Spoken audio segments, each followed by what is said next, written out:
तो ये तो एक्सपेक्टेड था कि किसी हिंदूवादी का यदि नाम आएगा उस पद्मा अवार्ड में तो ये तो छाती पीटेंगे। दीदी मैं आपके केस में क्या है, क्या हो रहा है सर? देखो, बहुत गंभीर बात बताता हूं तुम्हें। ये जो वामी है ना, और इनके साथ जो इनके जो अमचे चमचे, इनकी आड़ में जो माफिया है, ये अपना शत्रु बहुत सोच समझ के चुनते हैं। इन्होंने महाराणा को अपोज किया ही नहीं। ये इनका तरीका है उस पुस्तक को समाप्त करने का। ये अलग बात है कि समाज इतना अप्रिशिएट कर रहा है महाराणा को, और महाराणा पुस्तक दुनिया में खरीदी जा रही है, वो समाज खरीद रहा है उसको, एक अलग बात है। लेकिन वामी उसके ऊपर डिस्कशन करने नहीं आ रहे हैं। तो इस देश का जो संत समाज है, जो कुछ भी है, मुझे उनके बारे में कुछ नहीं कहना। लोगों की भावनाएं आहत होती हैं। वो जो कर रहे हैं वो कर रहे होंगे, लेकिन वो इस्लामियों के और जिहादियों के और वामियों के एजेंडा पे नहीं है। क्योंकि वो तो सुबह से शाम तक वही छोटा सा मेरो मदन गोपाल, और नचाओ और नचाओ इन नशेड़ी हिंदुओं को, और भांग पिलाओ इनको। 10-15 साल बचे हैं, फिर गर्दनें काटेंगे इनकी। तो ये तो उनका काम कर रहे हैं वामियों का, इनको क्यों अपोज करेंगे? दीदी माँ एक अलग किस्म की साध्वी है।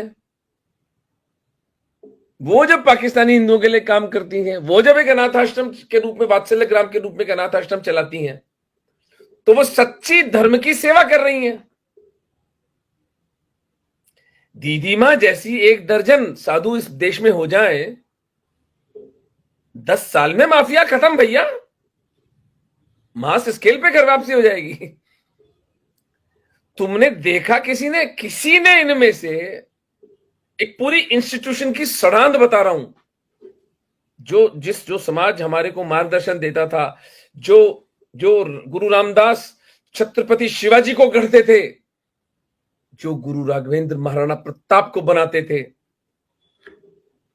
जो दंडकारण्य, वो जो हरिहर बुक्का का, जो जिन्होंने इस्लाम से पुनः हिंदू धर्म बनाकर विजयनगर राज्य की स्थापना की थी, वो कहां गए?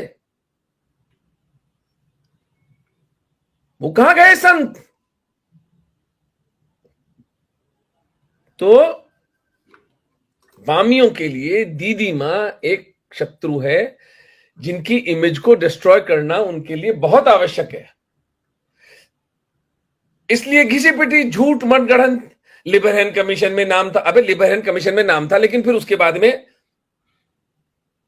उस पूरे विषय के ऊपर कोर्ट से बरी हुई है दीदी माँ।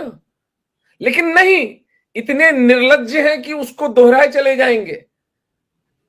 गोबेल्स का सिद्धांत, एक झूठ को 100 बार बोलो तो वो सत्य बन जाता है। वही चालबाजी क्यों? कि दीदी माँ जो कर रही हैं उससे वामपंथ खोखला होता है, वामपंथ का एजेंडा पराजित होता है। ये जो देश को भारत विखंडन शक्तियां हैं, इनके मार्ग में एक बहुत बड़ा रोड़ा है दीदी माँ। इसलिए उनका चरित्रहनन भी किया जाएगा। आप उनका जो काम है उस पर टिप्पणी की जाएगी, उस काम को नीचे दिखाया जाएगा। इनके इनका इतिहास निकाला जाएगा कि इन्होंने तो ये किया था, विध्वंस किया था। अबे जिस देश में राम मंदिर बन गया, कोर्ट के आदेशों से बन गया, उस विध्वंस का दोषी कोई कैसे हो सकता है? जरा मुझे बताओ। तुम तो कहते हो कि तुम डेमोक्रेसी को मानते हो। तुम्हारी सुविधा की डेमोक्रेसी।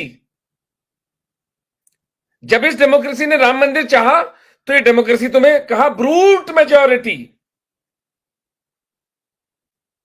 और जब तुम्हें prevention of communal targeted violence bill जैसा घटिया bill, Waqf board bill, places of religious act लाना था, तो हम मेजोरिटी से लाए हैं।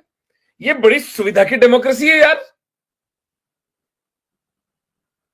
जब जनमत ने मंदिर बनवाया है, तो दीदी मां उस विध्वंस की दोषी कैसे हैं? लेकिन ये निकृष्ट गटर के कीड़े निकल निकल के बाहर आए और हमारी पूजनीय दीदी मां के ऊपर इस तरह के लांछन लगा रहे हैं। इसीलिए मैंने ये पॉडकास्ट करना उचित समझा कि हिंदू समाज को बताया जाए कि दीदी मां का एक्चुअल काम कितना बड़ा है